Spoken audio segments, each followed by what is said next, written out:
और अब खबर संभल में एएसआई सर्वे की। भारतीय पुरातत्व सर्वेक्षण यानी कि एएसआई की टीम आज उत्तर प्रदेश के संभल जिले में मिले शिव मंदिर और वहां स्थित कुएं का सर्वे करेगी।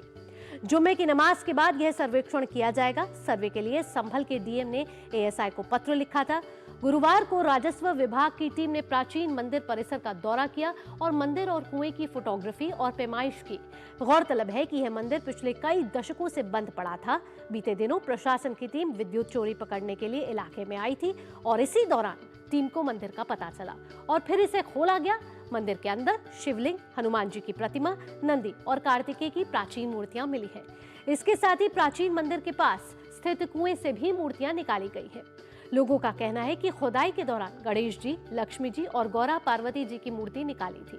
वहीं इस मंदिर में रोजाना सुबह आरती की जा रही है और बड़ी संख्या में भक्त मंदिर भी पहुंच रहे हैं। इसके अलावा सुरक्षा के लिहाज से इलाके में भारी संख्या में पुलिस बल तैनात है। प्रशासन का मकसद शहर में शांति व्यवस्था कायम रखना है।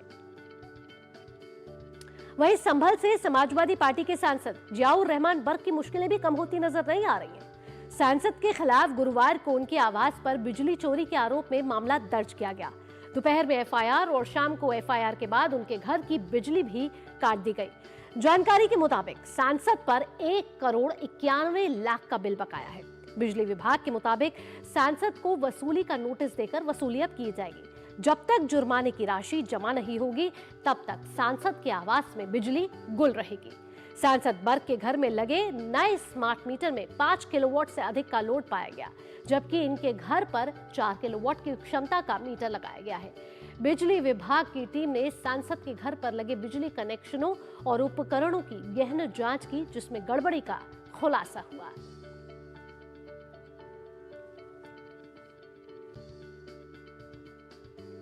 तो संभल से आज 2 गतिविधियां जो है वो सामने आ रही है। संभल में आज प्राचीन शिव मंदिर का सर्वे करने के लिए एएसआई की टीम वहां पहुंचेगी। जुम्मे की नमाज के बाद एएसआई का सर्वे ये शुरू होगा और इसके साथ साथ सपा सांसद जियाउर रहमान बर्क की भी मुश्किलें कम होती नजर नहीं आ रही है। कहा जा रहा है कि वो मीटर के चीटर हैं और ऐसे में विद्युत बोर्ड उन पर कड़ी कार्रवाई करते हुए नजर आ रहा है। संभल से हमारे संवाददाता निशांत राय इस समय हमारे साथ जुड़ गए हैं ज्यादा जानकारी के साथ। निशांत का रुख करेंगे। निशांत, आज संभल में एएसआई सर्वे की टीम वहां पहुंचेगी, कार्बन डेटिंग की जाएगी मंदिर की। सबसे पहले आपसे पूछना चाहेंगे कि ये कार्बन डेटिंग क्या होती है और कितने बजे एएसआई की ये टीम वहां पहुंच रही है? देखिए, 2 बजे के बाद से यहाँ पर एएसआई की टीम आएगी जुम्मे की नमाज के बाद। उसके बाद कार्बन डेटिंग करेगी। दरअसल कार्बन डेटिंग वो फॉर्मूला है जिसके तहत किसी भी पुरातत्व वस्तु का हम सही एज का मापन कर सकते हैं और मंदिर की जब कार्बन डेटिंग की जाएगी, कुएं की कार्बन डेटिंग की जाएगी, तो ये पता चल पाएगा वास्तविकता में ये कितना पुराना है। और जो लगातार बात कही जा रही है कि मंदिर जो है, जो संभल का इतिहास है उससे जुड़ा हुआ है, तो ऐसे में उसकी सही एज पता लगाना जरूरी है, जिसके चलते जिलाधिकारी ने एएसआई को एक पत्र लिखा था और पत्र में मांग की थी कि आप यहां आकर कार्बन डेटिंग कीजिए ताकि हमें इसकी वास्तविक जो आयु है उसके बारे में पता चल पाए। जिसके चलते एएसआई की टीम आज 2 बजे के बाद यहां सर्वेक्षण करने आएगी। चूंकि आज जुम्मे की नमाज भी है और ऐसे में संभल में सुरक्षा व्यवस्था काफी बढ़ा दी गई है कि किसी भी प्रकार की अनहोनी ना हो। निशांत, इसके साथ साथ जियाउर रहमान बर्क की भी मुश्किलें कम होती नजर नहीं आ रही हैं। विद्युत बोर्ड कड़ा एक्शन लेता हुआ नजर आ रहा है। 1,91,00,000 का बकाया जो है उन्होंने नहीं चुराया और नहीं जमा कराया और जब तक वो जमा नहीं कराएंगे उन पर कड़ी कार्रवाई जो है वो हो सकती है। इस पर ज्यादा जानकारी क्या है आपके पास?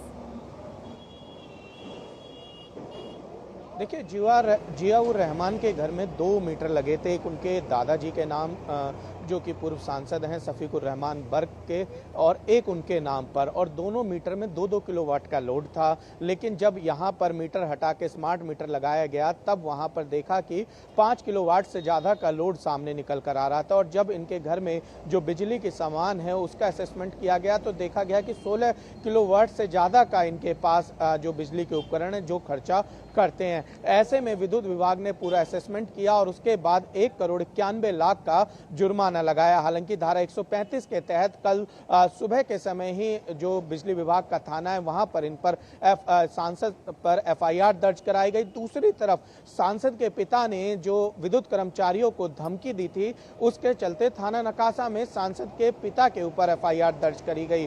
तो कुल मिलाकर कहा जा सकता है कि सांसद की मुश्किलें ज्यादा बढ़ती हुई नजर आ रही हैं, क्योंकि संभल जिस इलाके में सांसद का घर है दीपासराय में ये पहला वाकया नहीं है। हमने पहले भी देखा है कि कई सारे घरों में कटिया देखी गई, यानी बिजली चोरी करते हुए पकड़े गए, उनको भी नोटिस दिया गया है। और अब विद्युत विभाग पूरी तरीके से इलाके में, चाहे दीपासराय हो, खग्गूसराय हो, पूरी तरीके से इन इलाकों में कार्रवाई करने के मूड में नजर आ रहा है, जिसके लपेटे में सांसद जियाउर रहमान है। और इन पर जो जुर्माना है 1,91,91,00,000 का है। जब तक ये जुर्माने की भरपाई नहीं कर देंगे तब तक उनके घर में बिजली की सप्लाई नहीं होगी।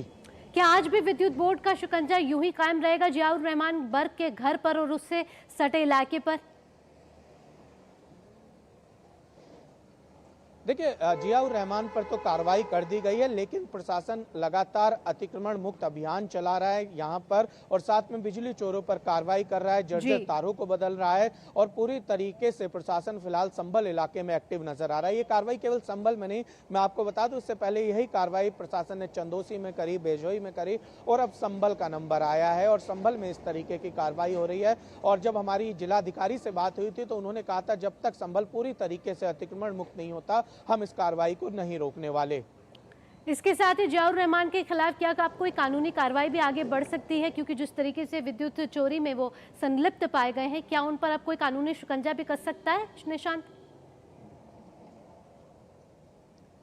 देखिए, धारा 135 कहती है या तो आप जुर्माना पे कीजिए या आपको 3 साल तक की इसमें अधिकतम सजा हो सकती है। देखने वाली बात यह होगी कि सांसद कब तक जुर्माने को पे करते हैं और किस तरीके से अपनी बात रखते हैं। हालांकि वो अग्रिम जमानत के लिए पहले ही हाईकोर्ट का दरवाजा खटखटा चुके हैं, तो ऐसे में इंतजार करना होगा कि अब क्या स्थिति बनती है, उसके बाद ही कुछ कह पाना संभव हो पाएगा।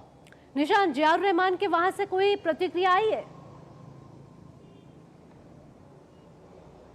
देखिए, जियाउर रहमान के यहाँ से कोई प्रतिक्रिया नहीं आई, लेकिन समाजवादी पार्टी के सुप्रीमो अखिलेश यादव ने जरूर इस पर अपनी बात कही और उन्होंने इसे बदले की राजनीति करार दिया है। मुख्यमंत्री योगी आदित्यनाथ पर निशाना साधा है और सीधे तौर पर कहा जाए तो समाजवादी पार्टी लगातार संभल में जो प्रशासन के द्वारा अतिक्रमण मुक्त अभियान चल रहा है, इसको लेकर समाजवादी पार्टी यूपी की सत्तारूढ़ पार्टी यानी कि बीजेपी को कटघरे में खड़ा कर रही है और उसका कहना है कि बीजेपी संभल वासियों का अपमान कर रही है। वहीं दूसरी तरफ बीजेपी की ओर से ये कहा जा रहा है कि हम कानूनी कार्रवाई कर रहे हैं और जिसने संभल हिंसा, चाहे 24 नवंबर को ही हुई हो या फिर यहाँ पर बिजली चोरी या अतिक्रमण, किसी को भी बकसने वाले नहीं है। और मुख्यमंत्री योगी आदित्यनाथ हर दिन विधानसभा में इस बात को दोहरा रहे हैं कि कोई भी जो नियम और कानून का उल्लंघन करेगा उसको बख्शा नहीं जाएगा। जी निशांत, सभी जानकारियों के साथ आपका धन्यवाद। आगे भी आपसे अपडेट लेते रहेंगे जब एएसआई की टीम वहां पहुंचेगी और सर्वे शुरू करेगी। फिलहाल सभी जानकारियों के साथ आपका धन्यवाद।